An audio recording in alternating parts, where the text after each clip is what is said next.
दोस्तों, जिस देश की मिट्टी पर गौतम बुद्ध जैसे महान इंसान ने जन्म लिया हो और जिसकी चोटी पर दुनिया का सबसे ऊंचा पर्वत खड़ा हो, सोचिए वो देश कितना महान होगा। दोस्तों, आज मैं आपको भारत के पड़ोसी देश नेपाल के बारे में ऐसी बातें बताऊंगा जिन्हें जानकर आप हैरान रह जाएंगे। दोस्तों, अगर आप कभी विदेश घूमना चाहते हैं तो बिना ज्यादा पैसा खर्च करे नेपाल जरूर जाना। दोस्तों, साल 2007 से पहले नेपाल एक राजतंत्र हुआ करता था और तब नेपाल ही एकमात्र ऐसा देश था जिसे हिंदू राष्ट्र का दर्जा मिला हुआ था। लेकिन साल 2009 के बाद यहाँ नया संविधान लागू हुआ जिसमें नेपाल को हिंदू राष्ट्र से एक धर्मनिरपेक्ष देश घोषित किया गया। दोस्तों, नेपाल की राजधानी काठमांडू को सिटी ऑफ ग्लोरी भी कहा जाता है। भारत के निवासी बिना वीजा पासपोर्ट के ही नेपाल आ जा सकते हैं और नेपाल के निवासी भी भारत में आकर अपना काम कर सकते हैं। दोस्तों, गौतम बुद्ध नेपाल के लुम्बिनी में जन्मे थे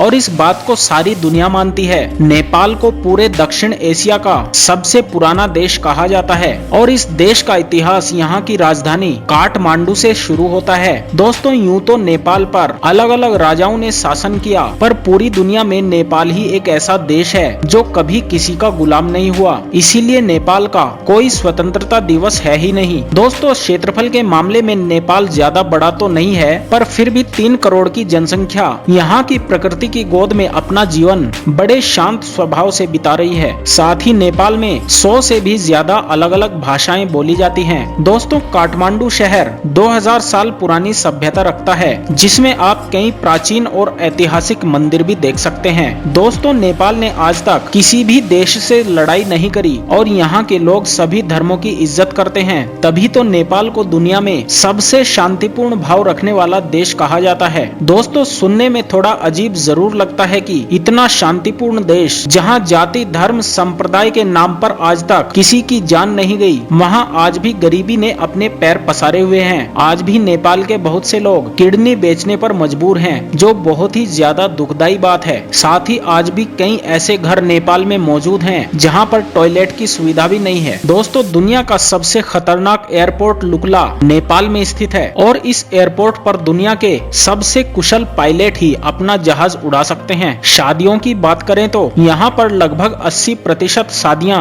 अरेंज्ड होती हैं। ये लोग अपनी जात में ही शादियाँ करते हैं और शादी से पहले दूल्हा दुल्हन एक दूसरे से नहीं मिल सकते। दोस्तों, अगर नेपाल की साक्षरता दर की बात करी जाए तो नेपाल में साक्षरता दर 65% है। दोस्तों, नेपाल अपने हेल्थ केयर पर सबसे कम बजट रखता है, इसीलिए स्वास्थ्य व्यवस्था यहाँ पर ज्यादा ठीक नहीं है। दोस्तों, अगर नेपाल सिर्फ अपने पानी का इस्तेमाल करके हाइड्रो प्लांट या बिजली पैदा करने में आगे बढ़े तो नेपाल में यकीनन गरीबी कम हो सकती है। और दोस्तों, ये बात मैं ऐसे ही नहीं कर रहा, क्योंकि नेपाल पानी संरक्षित करने के मामले में पूरी दुनिया में दूसरे नंबर पर है। दोस्तों, कितने सारे भारतीय लोग ही विदेश में जाकर पैसा डॉलर के रूप में खर्च करके आते हैं। रूस चले जाएंगे, अमेरिका पहुंच जाएंगे, लंदन चले जाएंगे, पर नेपाल नहीं जाते। दोस्तों, नेपाल में भारत का 1 रुपया 1.75 रुपए के बराबर हो जाता है। भारतीयों को ना तो पासपोर्ट चाहिए और ना ही वीजा। ट्रेन पकड़िए या फिर जहाज का टिकट खरीदिए और पहुंच जाइए हिमालय की गोद में बसे नेपाल में। दोस्तों, नेपाल में गोरखा जाति के लोगों को काफी निडर माना जाता है और इन्हें भारतीय आर्मी में भी जगह मिलती है। दोस्तों, जब नेपाल के लोग भारतीय सीमा पर तैनात होंगे तो ये बात साफ है कि भारत और नेपाल के बीच रिश्ते बहुत अच्छे होंगे। दोस्तों, भविष्य में इस खूबसूरत देश का विजिट जरूर करना। वर्ल्ड के सबसे छोटे आदमी का रिकॉर्ड चंद्र बहादुर के नाम है और ये आदमी नेपाल का ही रहने वाला है।